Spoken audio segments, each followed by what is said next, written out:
Listen to it. Think about this, mga kapatid.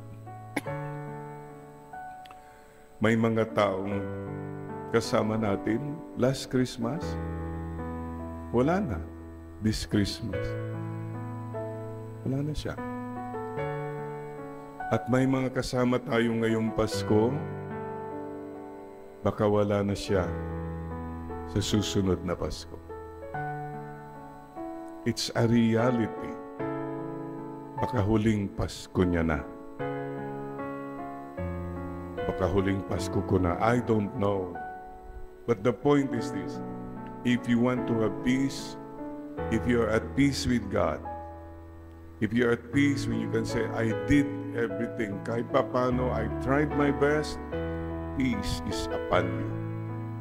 As long as you don't accept that, but mayabang ka pa rin sa Diyos, mayabang ka pa rin sa ibang tao, wala pong tunay na peace. Brothers and sisters, take the road of peace. O diba? Tignan mo ngayon katabi mo, buhay pa yan? Gising pa ba yan? Pwede ba batiin mo na yung katabi mo ngayon?